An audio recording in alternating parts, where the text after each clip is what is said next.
Okay. So let's say this interview at some point. Now again, based on all this interview looks like it would never end, okay? But it will end at some point. And now you're at the closing point. And that's good. If it's not ending, it means that's a good sign that there's a lot of things you're talking, because you don't want them to go from one question to another. You want to have a conversation, so one thing should lead to another. Not like that we got 10, 20 questions that you have to answer and then we'll decide. That's not going to make you an executive. You're not performing like an executive. So one feedback you want to get at the end is, you want to make sure that you have all the skills. They're comfortable with all the skills that you have. And this is the main question. Do you think I can get this job done? Because if they have any lingering doubt, then you got to address that. Because at the end, they're hiring you to get this job done. What is this doubt that you have? Let's talk about it. Let's talk about it now while I'm here, while I'm staring you eyeball to eyeball. Okay? And then you have to bring up compensation. And this is not a place where if it's the first time you're meeting them or talking to them, you're not going to negotiate it. But you need to establish your credibility as an executive. That money doesn't scare you. Because until you start talking, when you go buy a car, the sale really doesn't happen till the money is discussed, if you ever notice. If you ever go buy a car, everything is really nice and fine till, now I got to go see the manager. At that point, now you're in for it, okay? So the real discussion, anything doesn't begin till the money is discussed. So bring it up quickly. But don't negotiate. Bring it till the end. And then you have to summarize. Now, the summary is very important here because you have to show that you are an executive person who thinks like an executive. Because you've now already gotten the knowledge on what needs to be done and what's right for the company. Okay? And also, you're going to talk about the 3 things they already told you they like about you. You emphasize that again. And then, this is the part where you want to make sure, bring it up, the concern that they have. Because that concern is there. And say, that concern, I completely agree that concern, but here are the things that I can do that I've already done that shouldn't be a concern anymore. And if it's still a concern, let's talk about it more, okay? Once you do that, you end the interview, because you show them you can do the job, you understand the job, you can get the job done, and you want the job. But the last question you ask, it has to be this. So, when can I start working with the team? And here's the thing. If they smile at the end, you got the job. If they have a frightening look to it, you're not getting the job.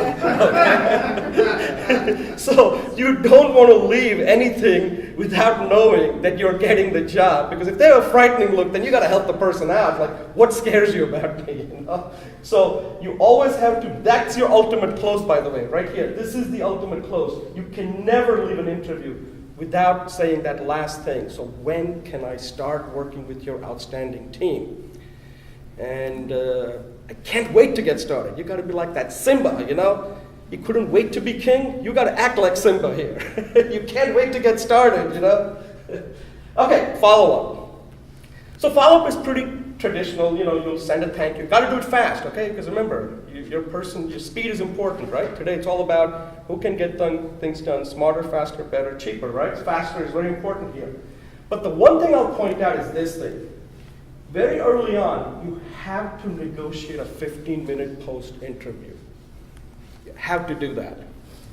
And the reason for this is, there are quite a few reasons. One is that as an executive, you want to expand your network, right? So you want to know who these people are. If they took time out, because let's face it, when you network with people, they don't give you the time that you spend when you're interviewing with people. That's because that's part of your network now. Okay, you can't just ignore it I didn't get the job, I don't want to even talk to them. Bad. That's not what you want to do. You want to find out this is not where you're going to change their mind. They already made up their mind and you have to respect that. Okay, that's fine. They were honest with you and they're living up to their agreement that they're going to talk to you, fine. Now this could be the other way around, where you may have decided not to accept the job. So you owe them the same courtesy. So it works both ways. Okay, because that happened to me and I'll tell you about that. The reason is that person could potentially be your sponsor. You didn't get the job, but you got to the point where you were very close. The only reason you didn't get the job probably is because they didn't have another position right now. Not forever, right now. So this is all time-based. But if you keep that person in touch on a quarterly basis, things can change. Say, you know, that person really interviewed well. I would have hired him, I just didn't have a position. And if you keep that person in touch, when they talk, because remember, everybody at the peer level are having the same issue. They're always looking for good people. And if they tag you as a person who can get the job done, somebody they would have hired, but just we didn't have that position, somebody they found was a little bit better, that's fine, that happens. That person is going to, so that happened to me. So I had interviewed at Oracle, and I interviewed with this manager named Sandra. And I was about to join. Then I got an opportunity where I was working to head up a web-based project in the mid-90s, which was big at that time, and I wanted to do it because it was working with AT&T. So I told Sandra, listen, I really wanted to join, but this project is something that I really want to do, so I can't join Oracle right now. And she was disappointed, but said, look, and she even tried to make me join, said, you know, having Oracle on your resume is not going to hurt you in your career. I said, I understand that, but I really want to work on this project. Well, it turned out 6 months later, AT&T pulled the plug on the project, so now the project was gone. The recruiter, I told her, listen, I had just interviewed with Oracle about 6 months ago with this manager named Sandra. And he said, okay, I'll tell this manager to give Sandra a call. And she gave me a glowing reference that this next manager named Greg, he hired me. So that's how I got into Oracle. It was because of, at that time, I did not negotiate a 15-minute post-interview, but that's when I realized that that's something that if I was going to pass on one of the most important tips, it's this one. Because that shows you that you're thinking like an executive.